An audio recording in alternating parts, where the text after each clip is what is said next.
¿Qué tal? Muy buenas tardes. Un saludo desde Chile. En nombre de la Fundación Chile-España y Llorente y Cuenca, les damos la bienvenida a este webinar Chile después del plebiscito, Panorama Económico 2021.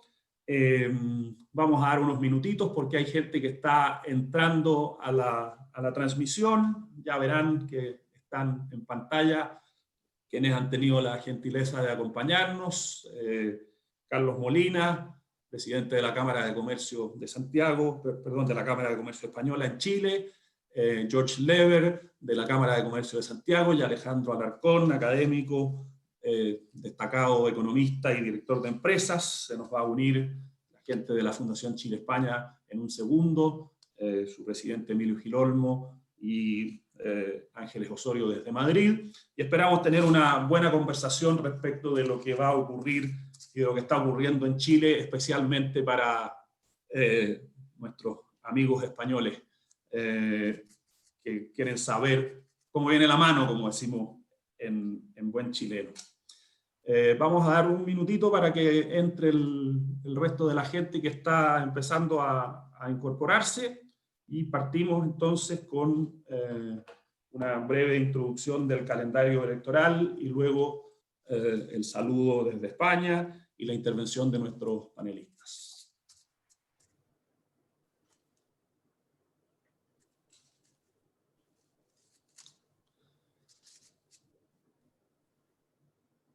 Les recordamos que este webinar está siendo grabado, así que también después lo van a poder ver en la página, en las páginas web y en las redes sociales de la Fundación Chile-España y de Llorente y Cuenca.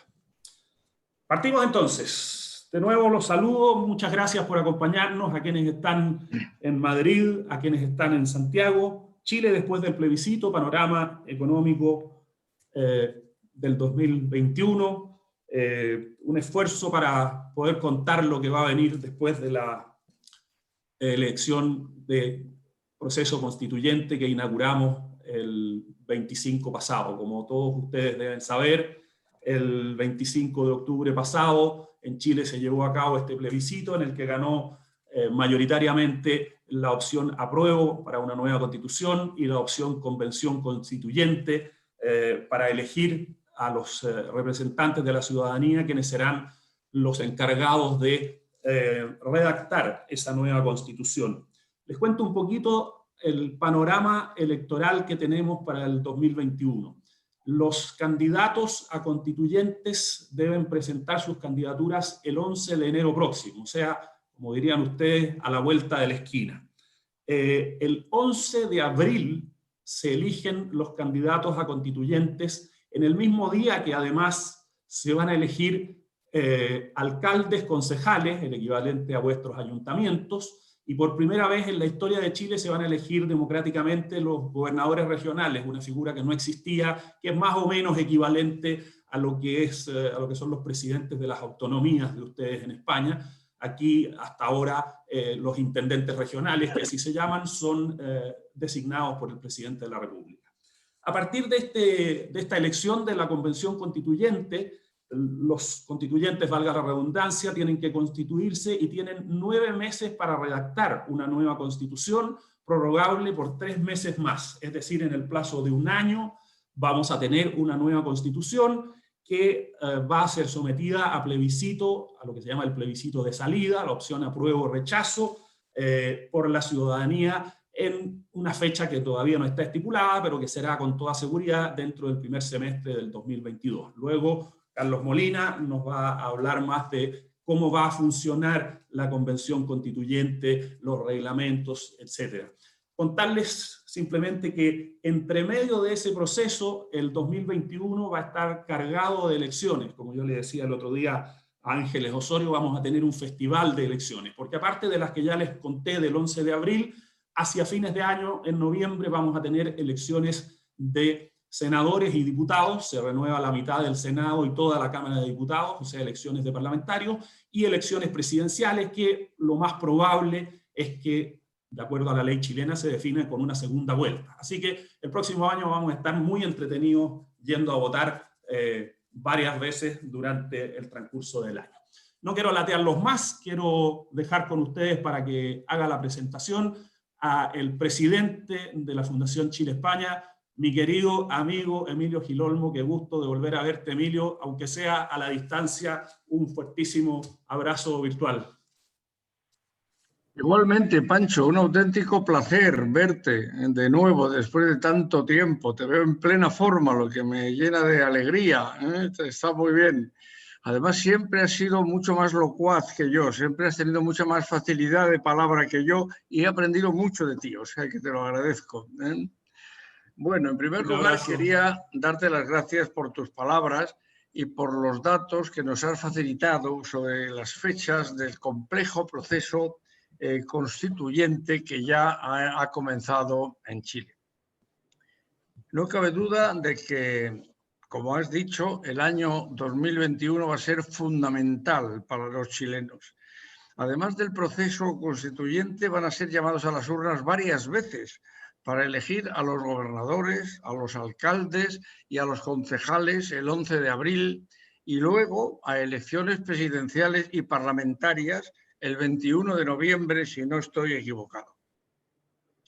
Pues buenas tardes a todos los que nos acompañan en este interesantísimo encuentro Chile después del plebiscito, Panorama Económico 2021 o 2021, que hemos podido organizar de la mano de Llorente y Cuenca, que además de ser una de las empresas que forman parte de nuestro patronato, es una de las consultoras de comunicación y asuntos públicos más consolidadas en la región y en especial en Chile, donde, según mi información, acaban de adquirir Fartoc C, con lo que duplicará su tamaño en el mercado chileno. Como habrán podido apreciar, por su presidente en Chile, Francisco Aylwin, me une una estrecha amistad desde cuando yo estaba en Telefónica Chile. Es un gusto compartir con vosotros este encuentro, querido Pancho, y te agradezco mucho que hayas liderado la elección de los expertos que hoy nos acompañan. Mi agradecimiento a todos ellos, a Carlos Molina, presidente de MAFRE en Chile y de Comacoes, a George Lever, gerente de estudios de la Cámara de Comercio de Santiago, y también a Alejandro Alarcón, economista, académico y director de empresas. No cabe duda de que en los últimos meses Chile ha vivido una serie de acontecimientos que han llevado al país a enfrentar numerosos desafíos. El estallido social en octubre de 2019, la pandemia mundial del coronavirus y, por último, el plebiscito constitucional chileno marcan los 3 hitos del país andino en el periodo 2019-2021. En este contexto, el año en el que estamos vendrá lleno el año en el que vamos a estar vendrá lleno de incógnitas que nuestros ponentes invitados nos ayudarán a resolver durante este encuentro. Pero también esta nueva etapa, creo yo, que abrirá importantes oportunidades que complementarán los principales elementos que generaron el éxito chileno en términos de crecimiento económico de las últimas décadas. Chile se ha convertido en un país innovador y de referencia en el proceso constituyente, y yo destacaría 3 hechos muy relevantes del resultado del plebiscito que tuvo lugar en octubre. El primero es que ha tenido la mayor participación ciudadana del país en un proceso electoral desde que se estableció el voto voluntario. Acudieron a las urnas más del 50% de la población y el 78,27% de los votos fue a favor del apruebo. El segundo es que la redacción de la nueva Carta Magna del país tendrá que desarrollarse por una convención ciudadana elegida por votación popular, lo que implica una participación de la sociedad civil sin precedentes. Y la tercera es que será la primera constitución en el mundo elaborada de forma paritaria, 50% hombres y 50% mujeres. Como conclusión, podríamos afirmar que las cifras del resultado electoral del plebiscito han reflejado que Chile se encuentra en un momento histórico transformador. y estoy convencido de que logrará consolidarse como un país más fuerte y estable, sostenible, social, inclusivo e innovador de cara al futuro y también a las próximas generaciones. Es importante recordar que Chile siempre ha destacado por ser un país muy atractivo para la inversión extranjera, no solo por sus 29 acuerdos comerciales aplicables a 70 países, sino porque es puente de entrada indiscutible hacia terceros mercados. España es el tercer inversor en el país, tras Estados Unidos y Canadá, y están presentes más de 600 empresas españolas con una clara vocación de permanencia y de estabilidad. Por eso, ahora más que nunca y durante este proceso constituyente que se producirá en Chile, la Fundación Chile-España, cuyo objetivo fundamental es fomentar las relaciones económicas, comerciales y culturales entre Chile y España, sigue trabajando para conectar a los inversionistas españoles con las muchas oportunidades de inversión y negocio que existen en el país andino en diversos sectores de actividad. Las empresas ya instaladas o las que están pensando en invertir pueden contar con nuestra ayuda y colaboración.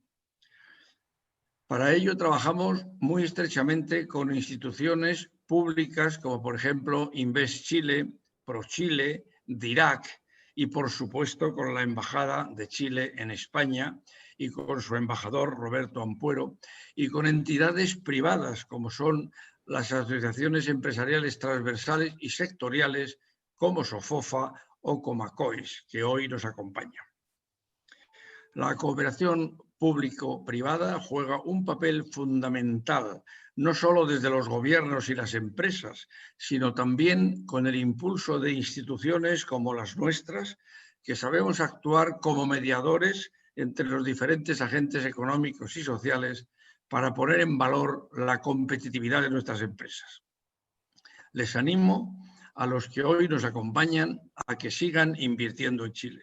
Muchas gracias a todos por su colaboración y por su presencia. Muchas gracias, Emilio. Qué gusto de saludarte y de verte. Y continuando con el programa, le quiero ceder la palabra a Carlos Molina, destacado abogado de la Plaza, presidente de MAPFRE en Chile, presidente de la Cámara de Comercio Española, que acaba de cumplir 100 años. Como dice Emilio, España es un importante inversor en Chile. Y le hemos pedido a Carlos que en su calidad de abogado nos explique un poco en simple, para los que no somos abogados, cómo se puede desarrollar esta convención constituyente, las preguntas que se hace la gente, cómo se va a fijar el reglamento, el tema del acuerdo por los 2/3, etcétera. Carlos, muchas gracias por acompañarnos. El micrófono es todo tuyo. Muchas gracias, muy buenas tardes, muchas gracias por la primero y permítanme primero que nada felicitarlo por la iniciativa. Emilio, la Fundación Chile-España, sin lugar a duda, que es un aporte y un vínculo con Chile muy importante y que tenemos que seguir trabajándolo y profundizándolo. Y a ti, Francisco, que lidera una nueva etapa de Llorente y Cuenca en Chile, me parece sumamente interesante que en estos momentos, en donde estamos en un momento turbulento, veamos que el inversor, como en el caso de usted, se atreve a casi doblar su apuesta en Chile. Eso ya es una señal y en consecuencia es muy interesante que podamos analizar lo que viene. Y lo que viene, yo diría que no cabe ninguna duda de que va a ser un periodo turbulento. En Chile van a pasar cosas el año y medio que tenemos por delante. ¿Y por qué hablo de año y medio? Porque como ustedes explicaban, en términos muy simples, si uno fija el calendario, vamos a tener una elección de constituyente en abril, la comisión va a poder actuar por 9 meses, más 3 meses más, que probablemente se los va a tomar, por tanto nos va a llevar al año, vamos a estar en abril del 2022, y luego tenemos el gran referente, que si aprobamos o rechazamos ese eventual proyecto constitucional que se presente, y eso probablemente vamos a estar hablando de mediados del año 2022. Ergo, lo primero que hay que tener claro es que tenemos un proceso largo, tenemos 1 año y medio por delante, turbulento. La pregunta es, ¿qué entendemos por turbulento? ¿Vale? Y ahí es muy difícil dar una opinión certera, ya que Chile está viviendo, yo creo, un momento histórico. De verdad que yo creo que los chilenos estamos recién empezando a tomar conciencia de que hemos entrado en un proceso que no tiene vuelta atrás y que va a marcar la historia de Chile para los próximos, no sabemos, 30, 40, 50 años. ¿De qué es un momento histórico? Es un momento histórico. ¿Cómo lo vamos a resolver los chilenos? Ese es el gran desafío que tenemos. Hemos tenido una señal muy contundente de la ciudadanía que votó finalmente por un apruebo a entrar en este proceso, un 80-20, que es una votación que estaba fuera, por sobre las expectativas de cualquiera. Sin embargo, teniendo presente que votó el 50% de los chilenos, en eso tampoco hay que perderse. El otro 50% no votó, ni dijo ni bueno ni malo, no votó, se abstuvo. Pero como votación, una votación interesante, que del 50% de los chilenos, en plena pandemia, con todos los problemas que tenemos, haya ido a votar. Y que de esa votación sea un 80-20, es muy categórico la señal. Y entonces, cuando uno ya tiene esa señal, el tema es cómo sigue esto. Y la verdad es que vamos a ver, porque vamos a elegir los constituyentes, como decía Francisco, se va a solicitar cosas a muy corto plazo. En enero van a aparecer los candidatos, van a votarlos. Luego, entonces, y cuando se constituye en abril esta asamblea, probablemente uno de los problemas va a ser cómo va a funcionar, cómo va a sesionar, cómo va a ir en este proceso de generación de acuerdos, de voluntad. Y en eso hay más dudas que certezas. Voy a partir por la única mayor certeza que está clara, que es que los acuerdos deben tomarse con 2/3, con un quórum calificado, como decimos los abogados, bastante alto, 2/3, que, si ustedes me preguntan a mí, es un buen quórum. ¿Por qué? Porque supone o obliga acuerdos importantes. 2/3 es, en materia legal chilena, de los quórums más calificados que existen. Y eso va a obligar a que los distintos sectores se pongan de acuerdo. Ahora, ¿cómo va a ser esa dinámica? Está por verse. ¿Van a ser audiencias públicas? ¿Van a ser audiencias privadas? ¿Van a oír a todo el mundo? ¿Van a poder ir los académicos? ¿Van a poder ir los cuerpos intermedios? ¿Van a escuchar a los inversionistas extranjeros? ¿Cómo lo van a hacer? Eso es una cuestión que no sabemos. Está abierto. Vamos a tener que ver cómo salen los candidatos, qué nivel de corretaje político va a haber en esto, porque allí también hay un poco un mito ciudadano, que es como un poquito el sueño que quizás muchos tienen, y que esta asamblea constituyente fuera formada por simples ciudadanos de distintas edades, sexo, estirpe y condiciones. Pero la verdad es que es muy probable que ello no sea así. Los partidos políticos van a tener mucha injerencia en el tema, mucha. Van a ver, hay una tendencia en este minuto en Chile de que se le dé más espacio a los independientes, cosa que parece interesante, pero salir electo no es fácil. Tenemos una cosa bastante especial, que es que, y que creo que le hace muy bien a Chile, que es la igualdad de género. Y eso viene en la ley, eso no puede cambiarse.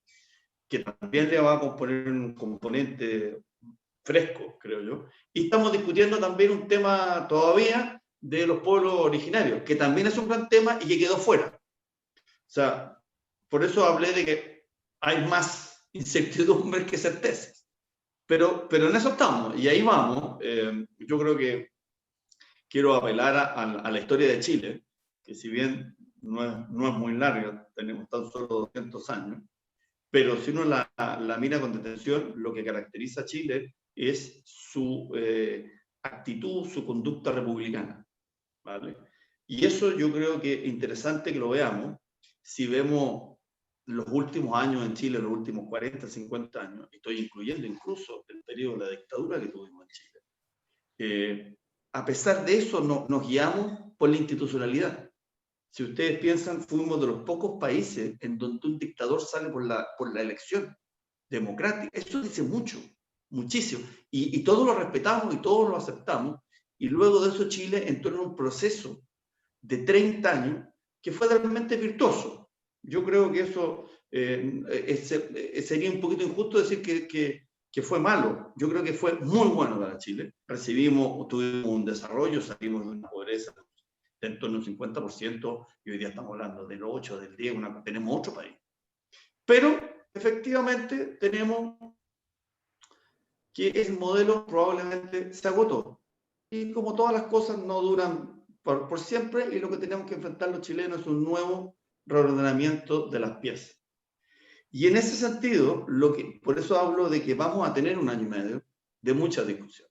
Y vamos a discutir cosas que no hemos discutido como sociedad en muchos años. Y que creo que está bien que se sean este tipo de discusiones, uno no las puede tener cada 5 años. Me parece bien que se tengan cada 30, 40 años. Y que tiene que ver con el futuro de Chile. Ya tenemos de aquí hacia atrás lo que tenemos, y creo que en general ha sido muy exitoso. Y el tema es cómo plantearnos hacia adelante, cómo sigue la historia. Y ahí yo creo que hay que tener claro que tampoco, en mi opinión, se parte de una hoja en blanco, como se ha dicho. Porque la verdad es que cuando uno entra a analizar el tema, ya hay un proyecto de ley con una nueva constitución que presentó el anterior gobierno. Está en el Congreso. Se estima que el gobierno actual presente un proyecto también de nueva constitución. Hay varios centros de estudio que tienen proyectos. Por consiguiente, esto de partir de cero, yo creo que es más bien una cosa un poquito, un decir que la realidad. Vamos a tener un borrador. Y además hay cosas que no se discuten en Chile. No se discute la independencia de los poderes, no se discute la vigencia de los tratados internacionales, cosa que es muy importante, no se discute la fuerza vinculante de las sentencias judiciales, que también es muy importante porque da institucionalidad, y porque además este proceso, los conflictos que existan durante el proceso constituyente, hay que tener un tema que es muy importante, lo va a resolver la Corte Suprema chilena.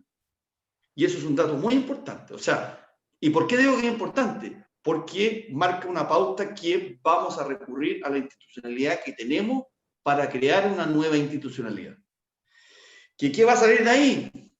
Eso ya es más difícil. Nosotros, como Cámara de Comercio, tuvimos una interesante charla la semana pasada, que estuvieron 2 grandes abogados españoles, como es Miguel Roca, que ustedes conocen, uno de los padres de la Constitución española, y Santiago Muñoz Machado, un gran profesor, y que veíamos cómo fue el proceso constituyente. Y en mi opinión, la experiencia española es muy iluminadora para lo que vamos a vivir. No va a ser igual, es totalmente distinto. Pero yo creo que se basa en 2 o 3 cosas.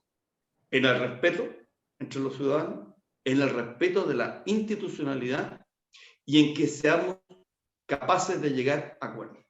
Yo creo que si logramos eso, que creo que la sociedad chilena está madura en eso, no es tanto problema, por favor, no quiero pintar aquí esto va a ser simple, va a ser muy complejo. Y vamos a tener, insisto, un año y medio muy turbulento y que no vamos a ver, no sabemos en qué va a terminar. Y para ir concluyendo, porque creo que es interesante que todos den su opinión, yo me atrevo a esbozar por lo que he escuchado y por lo que he leído de otros procesos. Y creo que la Constitución chilena va a tener cambios, pero no sustantivos. Pero sí creo que va a ser muy importante el proceso que vamos a vivir como sociedad. Vamos a vivir un proceso en donde vamos a tener que discutir e intercambiar opiniones que no hemos hecho como país en los últimos 30 años. Y creo que ese proceso nos va a permitir llegar a un entendimiento que le demos una estabilidad a Chile en los próximos 30, 40 años. Yo creo que el proceso va a ser, más que el resultado, va a ser el proceso. Eso es, Patrick. Muchas gracias, Carlos, por tu ilustradora exposición. La verdad es que yo coincido contigo que hay que tener fe en lo que va a ocurrir en el proceso de la de la sociedad chilena. A continuación, quiero dejar con ustedes a George Lever, gerente de estudios de la Cámara de Comercio de Santiago, que seguramente va a abordar el tema ya desde un punto de vista más económico, de cómo se ve la mano para los próximos años. George, gracias por acompañarnos esta tarde. Estás en mute, George. Tienes que desmutar el micrófono. Perdón, sí. Ahora sí. Esa ha sido la frase del año, ¿eh? Estás en mute. Así han cambiado las cosas, entre otras muchas variables. Bueno, muchas gracias por la invitación. Feliz de estar acá compartiendo, escuchando además estas opiniones tan interesantes y decidoras respecto de las formas de ver los escenarios que estamos viviendo. Hoy día estamos efectivamente atravesando coyunturas complejas.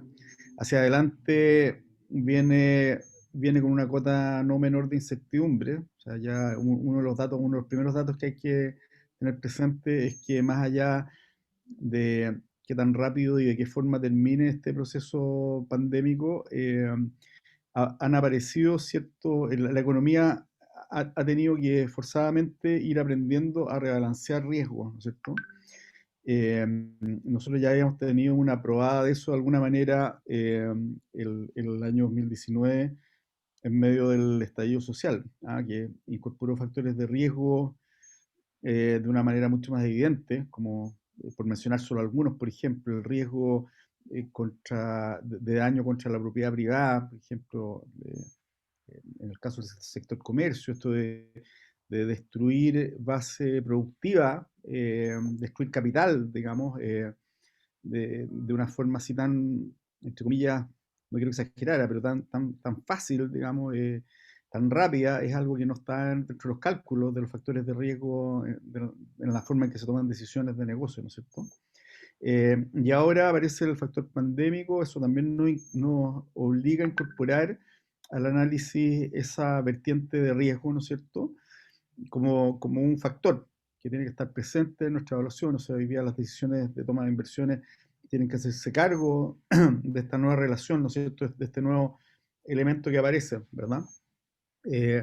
Y no solamente para las empresas, o sea, para la toma de decisiones de política económica, entre otras cosas, ¿no es cierto?, decisiones institucionales, tienen que incorporar estos factores. Y nuestra percepción es que una vez que esta crisis en particular se supere, siguen subyacentes probablemente otros factores de riesgo, pero aparece la percepción de que ya entramos en una dinámica donde las cotas de incertidumbre son más altas de forma natural, ¿no es cierto? O sea, pasamos a un nuevo estado de las cosas y eso, bueno, afecta muchísimas variables. Es como imaginarse, no sé, la toma de decisiones en el mercado de los seguros, por ejemplo. Claro, ahí ahora aparecen estos factores de riesgo que hay que considerarlos en forma transversal frente a cualquier actividad y en forma más particular frente a alguna. O sea, uno no hubiese pensado, por ejemplo, que el negocio de el turismo, por ejemplo, era un negocio de alto riesgo, ¿ah? Eh, o de estos niveles de riesgo, o sea, donde los ingresos frente a un fenómeno externo podrían reducirse en un 80, un 90%, ¿verdad? Eh, por poner solo un ejemplo, lo que pasa en el mundo de los espectáculos, del cine, de las artes y la cultura, del comercio minorista, sin ir más lejos, en fin. Entonces, ese es parte de los escenarios que tenemos que incorporar hoy día en el análisis y en el diseño de las políticas y de las estrategias a futuro, como también lo mencionaba Carlos, de alguna forma, ¿verdad?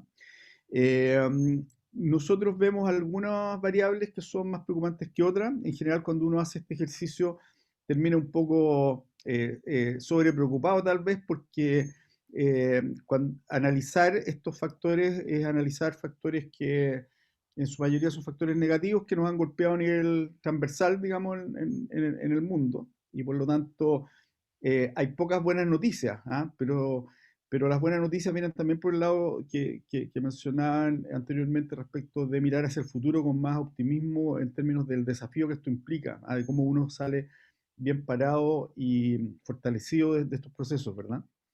En materia económica en particular, para nosotros hoy día la variable más importante es el empleo. Ni siquiera el desempleo. El desempleo hoy día es una variable de referencia que no nos dice mucho respecto de lo que está pasando por su naturaleza, ¿no es cierto? No nos dice mucho respecto de lo que está pasando en el mercado laboral y en la sociedad en general, ¿ah?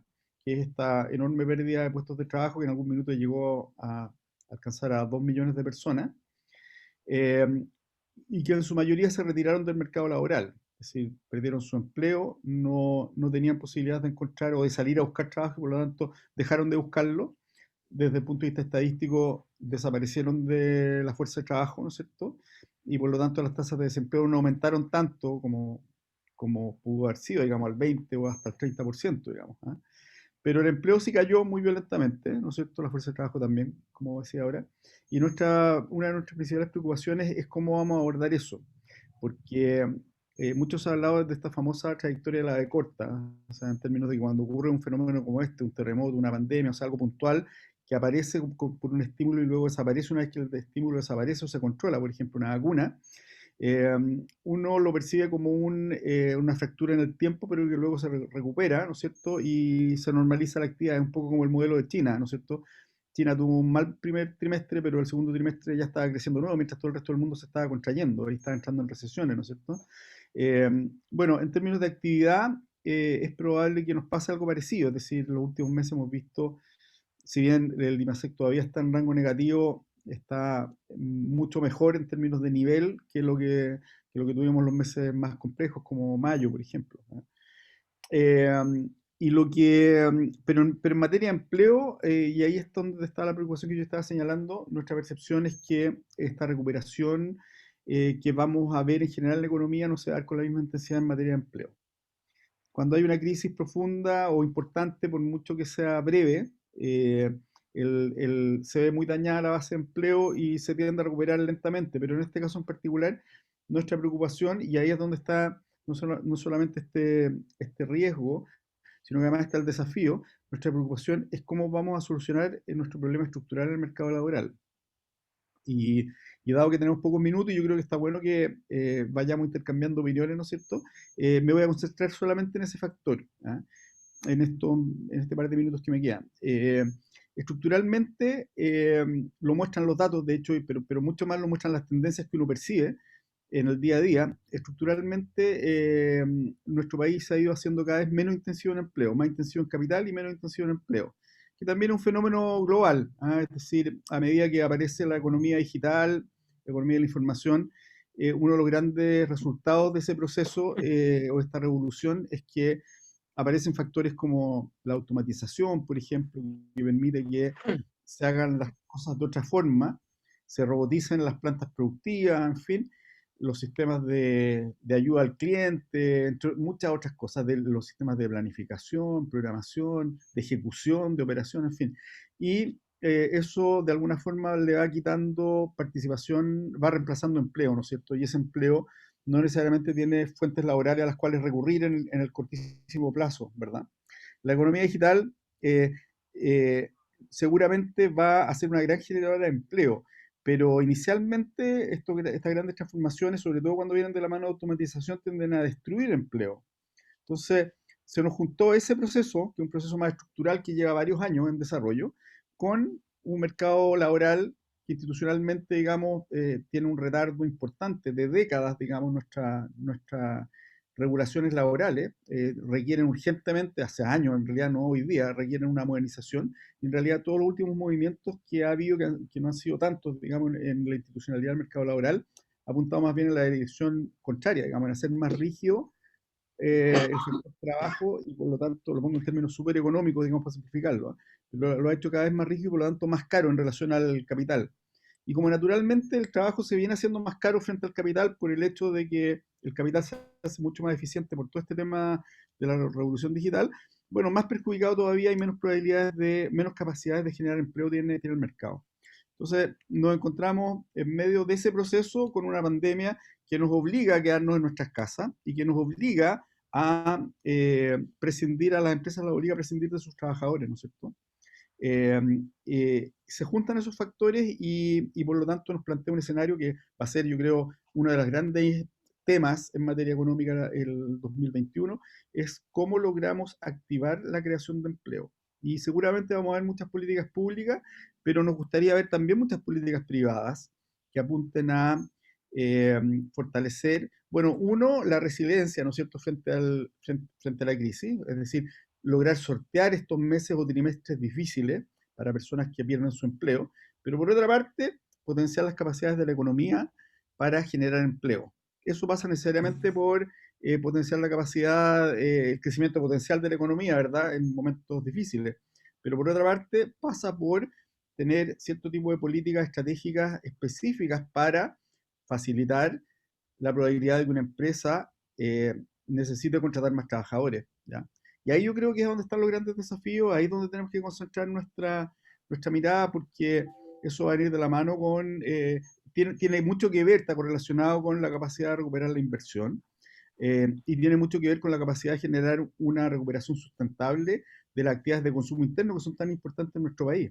Las inyecciones de recursos que hemos visto, el primer 10% y ahora el casi seguro segundo 10%, le generaron una inyección a la vena a actividades de consumo. ¿Ah?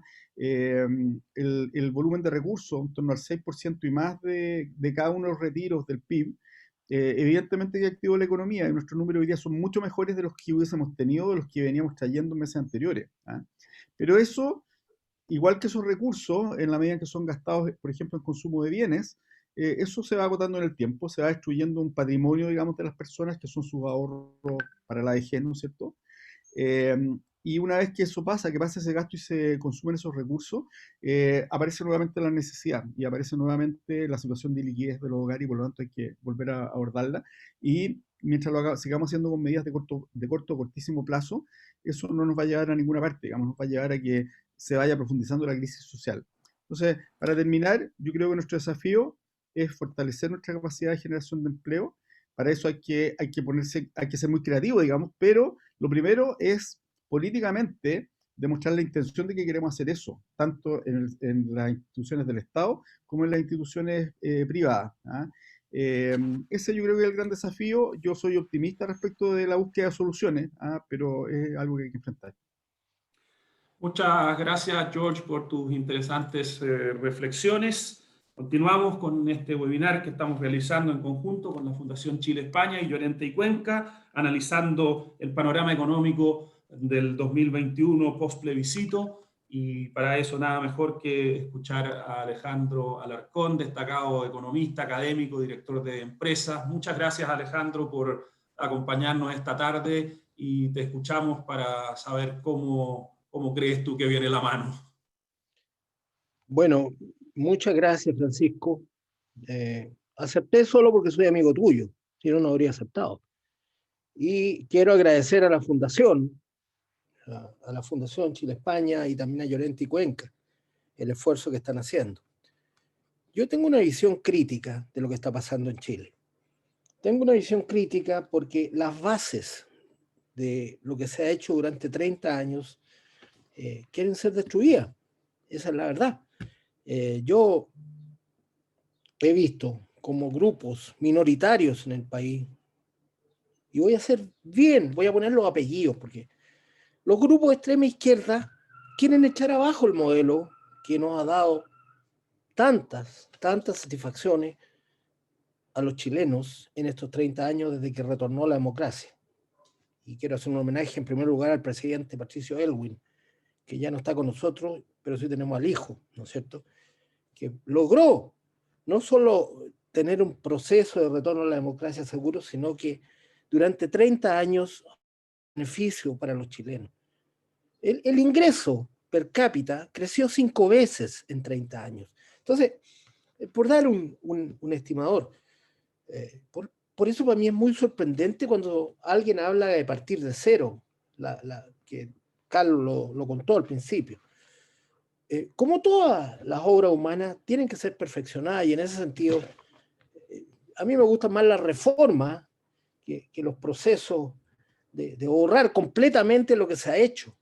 Los países tienen trayectorias largas y una trayectoria de 30 años no puede ser despachada simplemente porque la gente dice, la gente que no está de acuerdo, dice que este es un modelo injusto, que este es un modelo que tiene que ser cambiado, que este modelo no le da garantía a los chilenos, y así llegamos al proceso constitutivo. Nadie entiende todavía cómo se llegó ahí.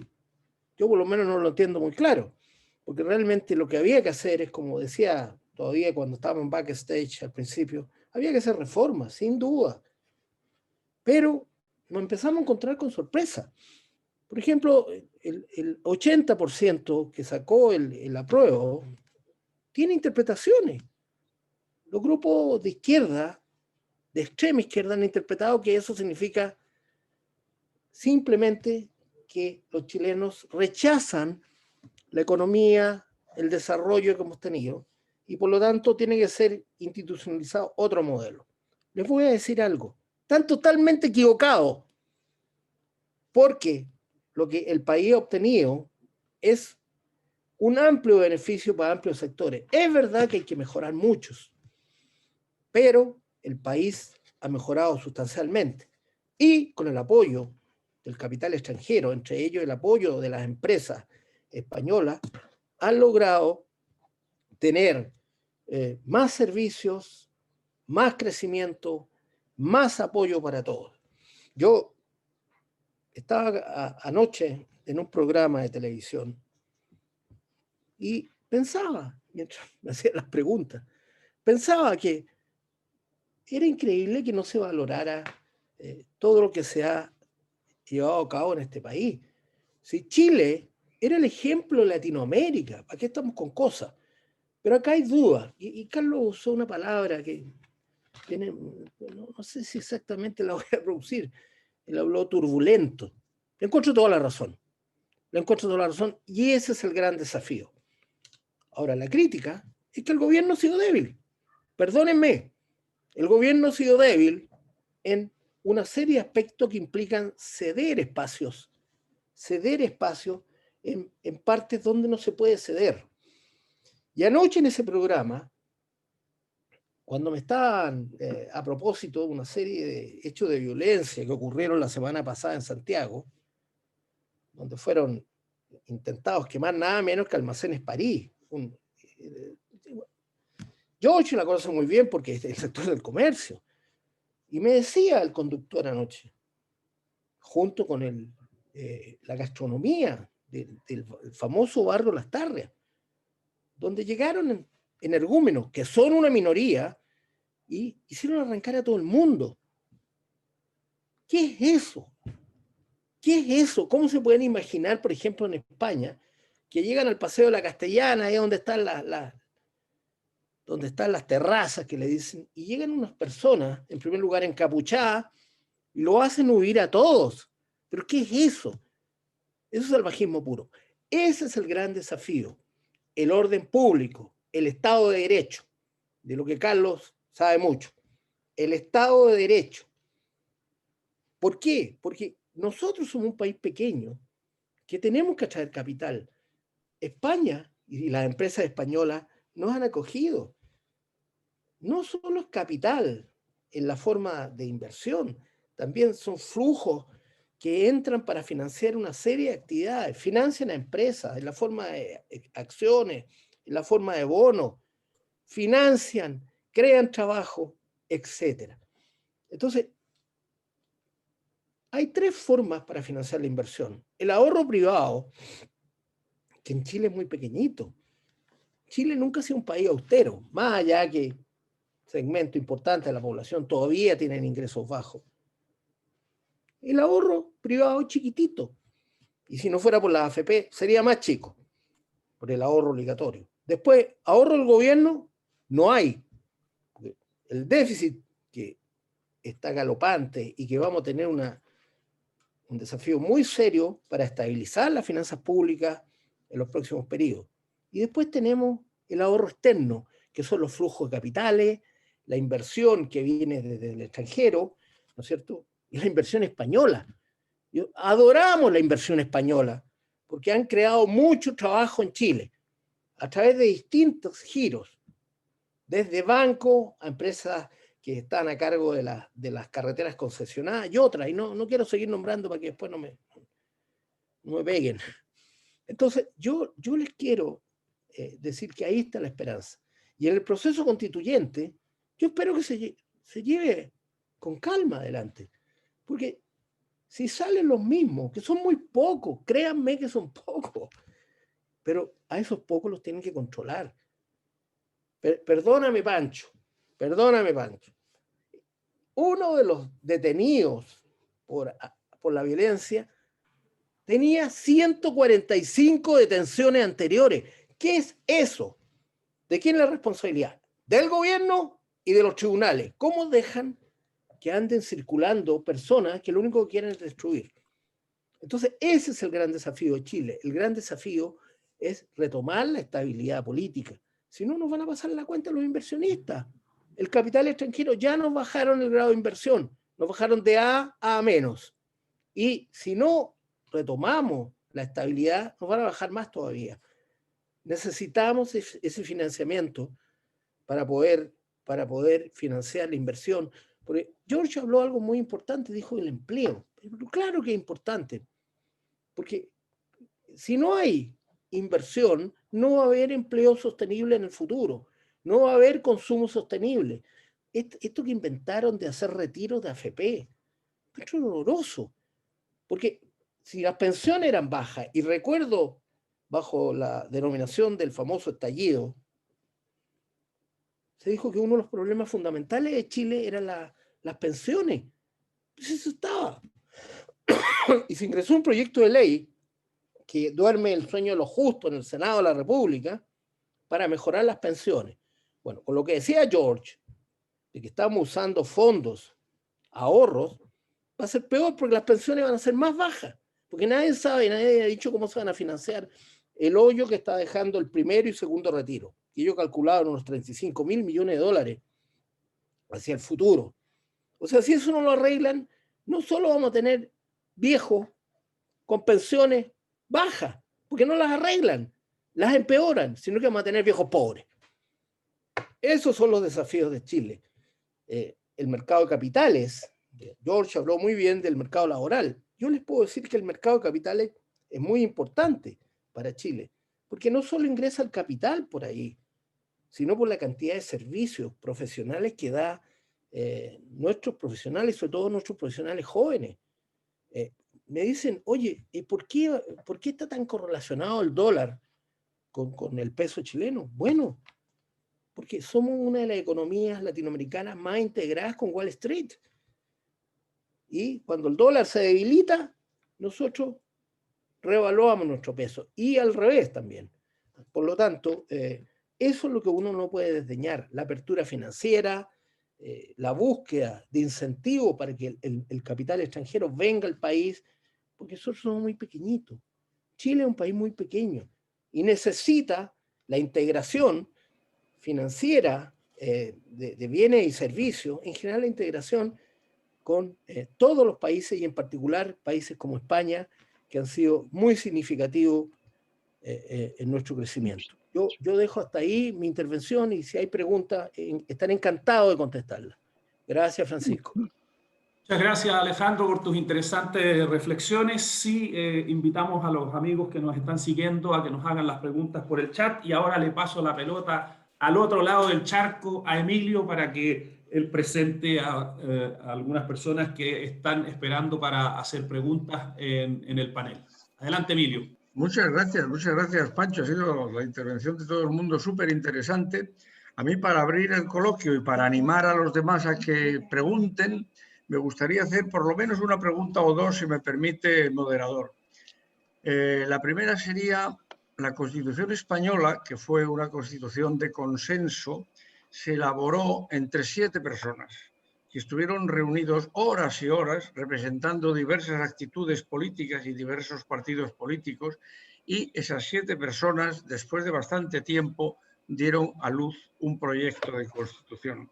¿Cómo es posible poner de acuerdo a 155 personas para la elaboración de un texto constitucional? a mí confieso que me cuesta trabajo entenderlo, pero bueno, veremos a ver, ojalá lo hagan bien y rápidamente. Y la segunda pregunta sería si creéis o creen los intervinientes que este proceso constituyente que ahora se abre podría desestabilizar la confianza del inversor extranjero en Chile hasta que este proceso esté concluido. Carlos, yo creo que la primera pregunta la puedes responder tú. No, no la puedo responder yo, no. Me parece que es muy difícil hacer una constitución con tantos padres constitucionales. No, pero le decía a Carlos que como abogado a ver si nos puede iluminar un poco. A Carlos, sí. A ver, tu pregunta es muy válida, Emilio. Obviamente, ese es uno de los desafíos que tenemos. La historia española fue distinto, son tiempos distintos.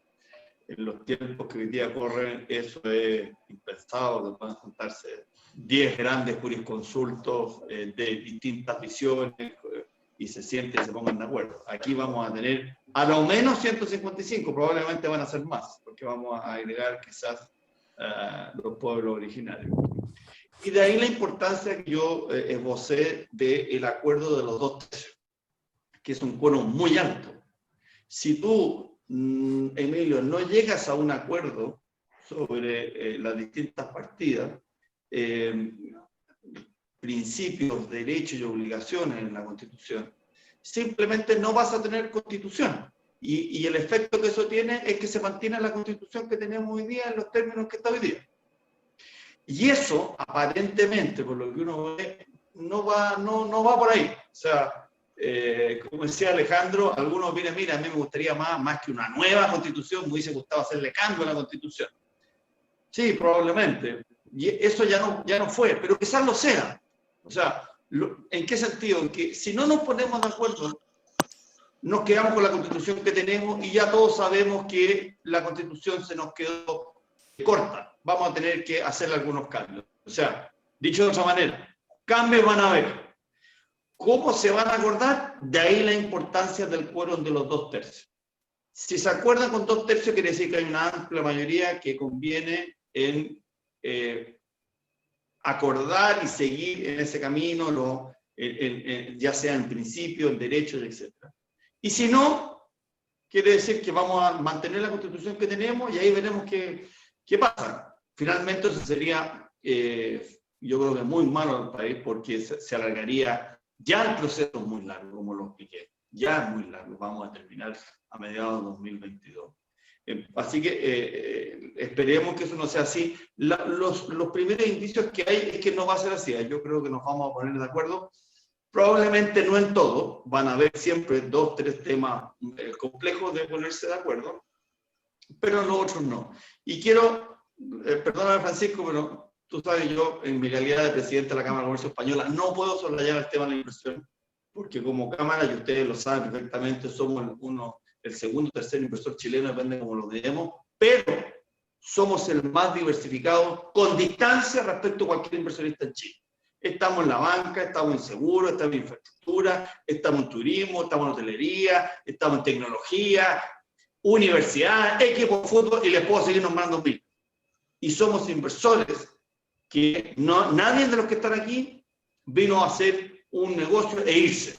Las inversiones españolas llevan 40 años, 30 años, 20 años, y en consecuencia es muy importante el proceso que tenemos, y como inversionistas que somos, y creo que es un deber, y yo por eso que felicito que tengamos este tipo de conversaciones, que en el proceso constituyente establezcamos el punto, porque como bien decía Alejandro, sin inversión el país no se desarrolla, y no es solamente de dinero, ojo, el dinero que se ha puesto desde España es muy importante, ni una duda acá, pero también las buenas prácticas, las normas de primer mundo que tiene, la cultura, y cuando hablo de la cultura, por ejemplo, la paridad de género, que en España no es un tema hoy día, acá lo es. O sea, la mirada de la inversión no solamente hay que mirarla de un lugar en que un grupo de señores vienen a poner patrimonio y dinero para luego llevárselo. No, es mucho más allá cuando tiene la profundidad y la extensión que tiene la inversión española en Chile. Y en consecuencia, lo que debemos mirar es lo que mira cualquier inversionista, que tenga certeza jurídica, que tenga institucionalidad y previsibilidad. Si van a haber cambios, que no sean que realmente te alteren las reglas del juego. ¿Se pueden ajustar cosas? Sí se pueden. Pero, y eso yo creo que los chilenos, y esa es labor de los chilenos, nuestra, que miremos esto y entendamos que parte de las reglas del juego son cuidar la inversión extranjera en Chile. Muchas gracias, Carlos. Está David Frauchi de Telefónica. Sí. Hola, ¿qué tal? Efectivamente, David Frauchi de Telefónica. Yo quería hacer esta siguiente pregunta porque he oído antes hablar sobre la digitalización un poco como una amenaza más que como una oportunidad. Y bueno, nosotros desde Telefónica evidentemente lo vemos como una digitalización, como una oportunidad. Y la pregunta era, de cara al proceso constituyente, ¿cómo se va a recoger los desafíos de la digitalización? Hablamos de incorporar quizá el derecho a una conectividad robusta para la población urbana que ya la tiene, pero la rural que todavía hay una brecha ahí grande, el derecho de propiedad y privacidad de los datos, la digitalización de la administración pública, cómo asegurar participación política como temas de voto electrónico, iniciativa legislativa popular, etcétera. Creo que hay que hablar de la digitalización como un tema que impactará en la forma que tenemos de relacionarnos con los líderes políticos y también para afianzar y asegurar que no hay un menoscabo en salud, en educación, en trabajo digital. Yo quería saber si esto se plantea, si hay posibilidad para meterlo en el nuevo texto. Bueno, en definitiva, esta es mi pregunta. Gracias. Muchas gracias, David. Yo creo, George, que tú puedes tener buenos datos para responder esa pregunta. No sé si alguno de los otros puede también meter la cuchara, como decimos aquí en Chile, pero... Gracias, David.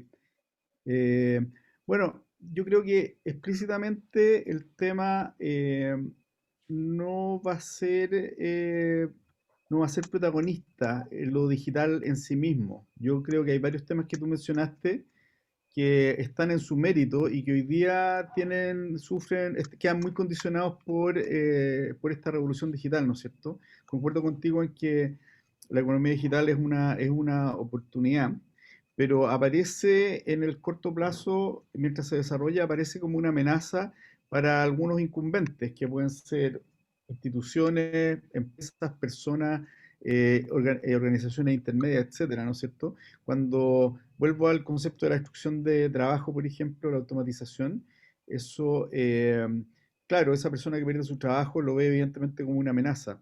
Si esa persona luego descubre que estos nuevos modelos le proveen de empleos de mucha mejor calidad y en mucha mayor abundancia, claro, se convierte en una oportunidad, ¿no es cierto? Pero ese es un proceso que hay que hacer y que como sociedad estamos haciendo ya hace algunas décadas y que finalmente, bueno, este año vimos una prueba de fuego respecto en lo que es muy visible como el comercio electrónico, la importancia que tuvo, una importancia capital para el acceso al consumo, ¿no es cierto? Y por lo tanto vimos como la cara amable de uno de las áreas donde tiene impacto positivo, ¿no es cierto? Ahora, respecto del proceso constituyente, como decía recién, yo creo que varios de los temas que tú mencionas aparecen, por ejemplo, el derecho a la protección de los datos o la propiedad de los datos respecto de las personas, ¿no es cierto? Eso probablemente acelera la discusión, el fenómeno digital, pero lo que va a ser recogido eventualmente por la Constitución tiene que ver con el concepto que hay de fondo, ¿no es cierto? Y que independientemente de qué tan vulnerables o seguros se hagan nuestros datos en ambientes digitales, el concepto que se tiene que decidir es qué derecho tengo yo respecto de esa información y de la protección de esa información, ¿no? Y eso pasa en muchos otros ámbitos. Eh, yo creo que hay un fenómeno como mucho más de fondo que tiene que ver con algo que tú mencionaste también y que es que eh, la, gran parte de las cosas que nos pasan ahora vienen de la mano de este proceso de revolución digital que parte, yo diría ya con fuerza en los años 90, ¿no es cierto? Y que adquiere intensidad estos últimos 5, 7, 10 años, ¿no es cierto? Y que tiene que ver con la forma en que digital afecta los roles de los actores y los poderes relativos de los actores en un ecosistema, ¿ya? Y lo más visible ha sido la forma en que los consumidores, por ejemplo, se han empoderado respecto del rol que tenían en la antigüedad y el que tienen hoy día en los mercados de consumo. O sea, hoy día los consumidores son mucho más influyentes en lo que ocurre y en la toma de decisiones de los mercados de consumo porque tienen mucha más información y buenas herramientas para administrarla. Y eso que estoy hablando como consumidor, uno lo puede hablar también como educando, es decir, la forma en que nosotros nos adquirimos conocimiento, por ejemplo, entre otras cosas, y el poder que ese conocimiento nos da, ¿verdad? Ahora, uno de los grandes problemas que enfrenta la sociedad moderna es que y Chile en particular, ¿ah? Y que tiene que ver también con lo que decía Alejandro, la forma en que nos hemos empoderado como consumidores no tiene un correlato en un empoderamiento en nuestra vida social y política, ¿verdad? O sea, somos mucho más fuertes frente a las empresas, por ejemplo, como proveedores, pero seguimos siendo igual de débiles frente a las instituciones del Estado, por ejemplo, ¿ah? Los temas de delincuencia que mencionaba Alejandro, uno esperaría, así como yo me he empoderado como consumidor, yo esperaría estar empoderado como ciudadano, ¿ah? Y con todos mis derechos vigentes, por ejemplo, a la seguridad. Pero ahí es donde se da esta dicotomía, digamos, ¿ah? Cómo nos ayuda lo digital a hacernos fuertes en algunas áreas, pero cómo existen todavía barreras que impiden que en otras áreas ocurra. Pero esos procesos tienen que ocurrir, y lo que está pasando ahora, de alguna forma, ha sido como la cara violenta de cómo nos ponemos al día en términos de que, por ejemplo, y ahí eso puede influir mucho el modelo constitucional, pero no sé si los constituyentes lo van a tener sobre la mesa y en la pizarra, digamos, ¿ah? Que es como yo busco modelos políticos más adecuados a los tiempos que corren. O sea, por ejemplo, las democracias representativas como concepto fueron muy solucionadoras del problema de cómo hacer la política durante siglos, pero hoy día están en jaque. O sea, claramente los ciudadanos han demostrado que esa representatividad, que no se sienten representados por ese modelo de democracia representativa y quieren modelos de democracia más participativa, ¿ah? Yo creo que eso probablemente, eso lo potencia digital sin duda, ¿ah? O sea, eso viene de digital, el hecho de que aparezcan estas expectativas, ¿no es cierto? Y la posibilidad de que así sea. Y eso tiene que ver con la votación electrónica también, ¿ah? O sea, yo creo que las primarias que fueron con 5% el fin de semana pasado debieron haber sido con más del 50% en medios digitales, ¿ah? Pero por algún motivo nuestras instituciones siguen estancadas ¿cómo se llama? Siendo contrarias al cambio, ¿ah? Eso Muchas gracias. al respecto. Oye, Francisco, me gustaría precisar solo un punto, ¿ah? que es importante. Adelante. Que en el mundo los abogados lo tenemos más claro, pero por nuestra formación. Las constituciones establecen principios generales. No vamos a encontrar temas de detalles. O sea, qué duda cabe, como lo explicaba yo recién, que el tema de telecomunicación, el 5G, es una revolución, pero fundamental. Va a cambiar las sociedades de nuestros distintos países. Pero las constituciones no entran en esos detalles. La Constitución establece en principio, y estoy hablando de la Constitución chilena, la española, la alemana, o sea, la americana, son principios generales o por ponerlo de alguna manera, son los titulares de las cosas. Luego las bajadas y cómo se materializa tiene que ver con la labor del país, del gobierno de turno, de los énfasis que tenga, etc. Entonces, es importante tener claro que los procesos constituyentes no entran en el día a día de los países. No, simplemente establecen principios y derechos básicos, no más allá que eso. Y eso es importante para no tener una expectativa distinta. Muchas gracias, Carlos. Está Marisol de Francisco del Grupo Santander, que también quiere hacer una pregunta. Adelante, Marisol, gusto de saludarte. Buenas tardes. Buenas tardes, muchas gracias pues a Emilio, a Ana y a María Ángeles por la invitación y a todos los ponentes que está siendo una conferencia muy, muy interesante. Yo tenía dos preguntas. por un lado, saber, como bien habéis dicho, que no se partía de cero, sino que había como ya unos proyectos sobre los que basarse que se habían hecho por el anterior gobierno y por este gobierno, que ya había algo, un prediseño. Si en ese prediseño se tiene alguna constitución ya de los principales países como modelo, es decir, si se ha tomado como modelo alguna de las ya existentes y en qué medida pues, las pretensiones, digamos, una de las principales pretensiones de la sociedad chilena para cambiar esta constitución, cómo se iba a darle salida, porque lo principal era un poco reconocer derechos que hasta ahora no estaban siendo reconocidos, ¿no? O más o menos. Y luego, por otro lado, ya más pasando al plano económico, ¿cómo pensáis que va a impactar o afectar esta nueva constitución al modelo chileno? Si pensáis que va a cambiar de forma importante o dado que van a ser solo principios generales los de la constitución, pues luego las leyes posteriores pues van a permitir que se siga el modelo actual o pensáis que va a haber importantes cambios a futuro. Muchas gracias. Gracias, Marisol. No sé, Carlos, parece que la primera parte de la pregunta puede ser para ti y la segunda puede ser para Alejandro. No sé, George, también si quieres intervenir. Yo contesto la primera y Alejandro luego complementa. No. Vale. Mira, respecto a los modelos, efectivamente, es una muy buena pregunta y por eso que este foro es tan importante. Porque Chile, en los proyectos que se están fraguando en este momento, están mirando básicamente la experiencia española y alemana. Son las dos que se tienen muy en el radar y eso tiene que ver también por una cuestión un poquito histórica de la institucionalidad. Nosotros tenemos poco que ver con el Commonwealth, el Common Law, ¿vale? Son culturas un poco ya más distantes. Entonces, la española, que quedó acá, venimos de ahí, y la alemana también siempre es un referente chileno. En consecuencia, por ahí va la iluminación de las cosas. De hecho, los proyectos, el proyecto que presentó el gobierno del presidente Bachelet reconocía varias de estas cosas.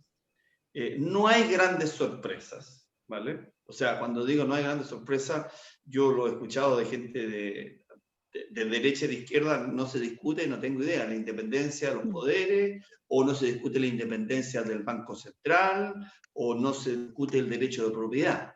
Lo que vamos a ver probablemente son matices. Oye, que hay que regular el derecho de agua, ¿y cómo hay que regularlo? ¿Se puede fiscalizar a un miembro del Banco Central? O sea, que no es menor, ¿eh? pero no es que estemos tirando por la borda toda la institucionalidad, pero van a haber matices. Y respecto a lo segundo, en cuanto a establecer los derechos básicos, bueno, tenemos una gran duda y que va a ser parte del proceso. Dado en esta época, ya estamos en diciembre, cerca de la fiesta navideña, una opción es tener un árbol de Navidad y poner 42 derechos, que es lo que todos quisieran leer y ver, pero la experiencia indica que porque la Constitución establezca 42, 52, 80 derechos, no los garantiza. Entonces, la impresión que hay, si me pregunta a mí, pero esto es una opinión muy personal, creo yo que la Constitución tiene que establecer los derechos muy básicos. Educación, salud, pensión, derecho a propiedad, las cosas muy básicas y siempre como un derecho, como un titular, y luego que vamos viendo cómo el país va afrontando eso, pero si establecemos una constitución que tenga, no sé, 40, 50, 70 derechos, eso después es muy difícil de cumplir y creo que puede producir hasta una insatisfacción en la ciudadanía, ¿no? Lo segundo lo dejo a Alejandro. Gracias. Bueno, muchas gracias. Yo creo que la condición básica, sine qua non, es que haya estabilidad política. Si el país, a través de este mecanismo constituyente y las otras instituciones de la República no son capaces de proveer estabilidad política, vamos a estar arando en el desierto. De ahí se parte. Y para que eso se produzca, tiene que haber Estado de Derecho. Yo creo que hay proponentes de que se destruya, por ejemplo, la propiedad privada. No todos,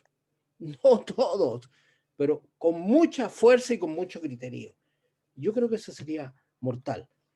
La estabilidad fiscal, porque dentro de un cuadro que hay derecho, la primera pregunta que no nos gusta hacernos en general a los latinoamericanos es cómo se financian. Para que haya bienes públicos de calidad, en educación, en salud, en previsión, tiene que haber financiamiento y para eso la economía tiene que funcionar. Si no, caemos en la peor trampa que está asolando a Latinoamérica, que se llama el populismo. El anuncio que todo tiene solución fácil, el facilismo, y que no es así. No es así. Entonces, primero se construye una economía sana. Para que haya una economía sana tiene que haber estabilidad política, tiene que haber Estado de Derecho y, por cierto, tiene que ser gobernado por las instituciones y no por la calle, como pretenden algunos. ¿Ah? Yo estuve conversando ayer con un pequeño, mediano empresario y a propósito de este proceso de inversión, me dijo algo que me impactó mucho. Yo era un pequeño, iba a invertir 20 millones de pesos porque le destruyeron en el llamado estallido, le destruyeron, le quemaron sus instalaciones. Yo iba a invertir 20 millones de pesos. Y sabes, después de lo que ha pasado, donde unas personas sin control rompen, prenden fuego y hacen huir, voy a invertir solo 5 millones.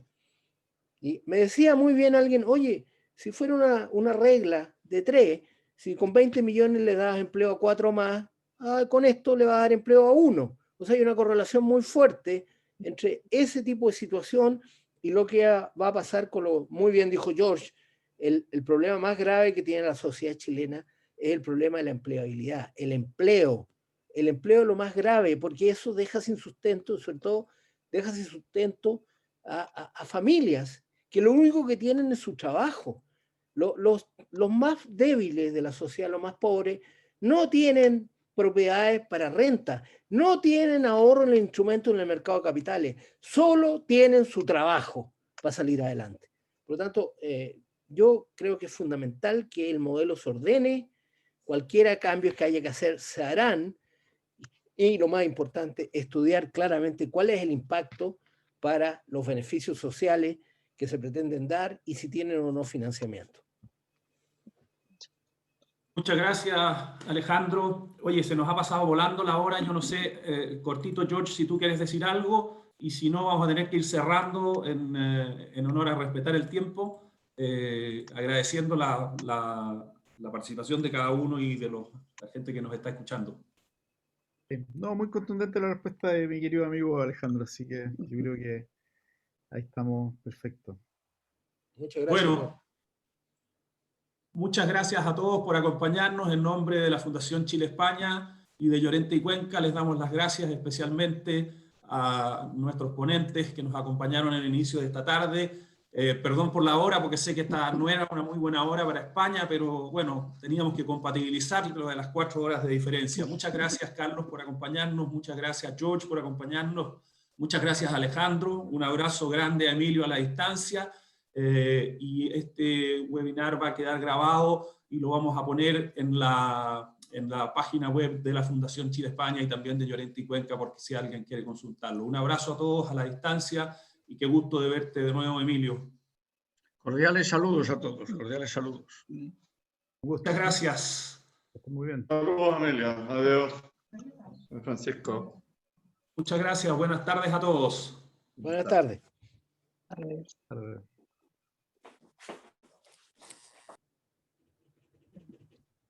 Muy bien. Hombre, ya estamos escondidos.